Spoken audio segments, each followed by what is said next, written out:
Alright guys, in today's video we are going to be going over the new armor archetypes introduced in the Edge of Fate and how you can use these to give you the perfect build. Let's get into it.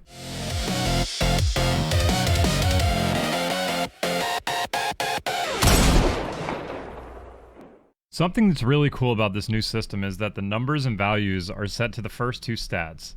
This allows you to mix and match easily based on whatever stat you're looking to spec into. The first stat of any archetype will always be up to plus 30, the second stat will always be up to plus 25, and the random stat will have up to plus 20. So we have 6 different armor archetypes. Our first armor archetype is Brawler. This armor is primarily spec'd into the melee stat.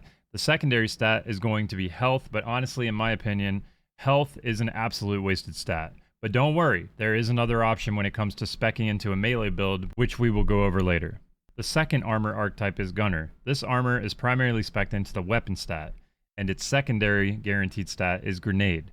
Grenade is a very useful stat in my opinion for a lot of solid builds, so this is more of a niche archetype because of getting some of the weapon benefits stacked with the melee builds. Moving along to our third armor archetype is Specialist. This armor is primarily focused on the class stat. The second focus stat on this armor is Weapons. To be honest, I'm not super experienced with any of the builds that use class stats, so this particular piece of armor is kind of useless to me. But it could prove to be useful for you. The fourth armor archetype is Grenadier. This is a very commonly used type of armor that focuses on the grenade. The secondary stat focus is Super, which is a great stat to invest into. This is an almost meta piece of armor for Warlocks because of the new update that allowed Warlock Buddy abilities to scale damage off the grenade stat, which can max out at 65% increased damage. Moving along to our fifth armor archetype is Paragon. I don't know for sure, but I'm pretty sure this would be the most commonly used piece of armor because its primary stat is Super, and a lot of people like to invest in their super abilities. And the higher your super stat, the more damage your super does. Its secondary stat is Melee, which if you remember from earlier when we were going over the Brawler archetype, I said there was a better option for melee builds, and this is it. And last but not least, our final armor archetype goes by the name of Bulwark. This is probably the most useless of the 6, in my opinion, because its primary stat is health and its secondary stat is class.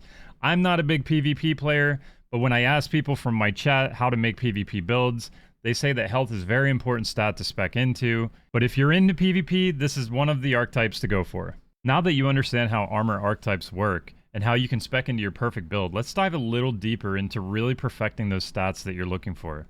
First off, when you spend materials on masterworking your armor to level 5, your 3 lowest stats will gain plus 5 each.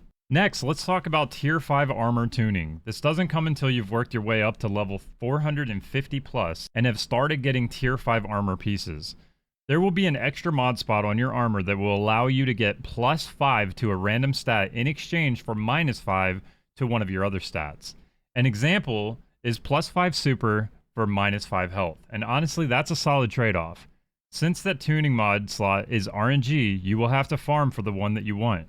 And if you aren't looking to farm that deep into it, you can always use the last available tune, which simply gives plus 1 stat to your 3 lowest stats. And our final way to min-max your stats is by using the armor stat mods. Using a minor stat mod gives plus 5 to any stat on each of your 5 pieces of armor.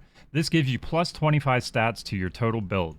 Or you can put a major stat mod at plus 10 to any stat, giving you plus 50 stats to your build, allowing for the highest potential build. However, keep in mind that the major stat mods cost more energy and you'll only have so much energy on your armor. Alright, that about sums things up for this video. If you were here to learn through the Rakkstar Academy, then I'd like to welcome you to the community, and if you were just passing through and you enjoyed the video, be sure to drop a like, comment, and subscribe. Have a great day, and I'll see you guys in the next one.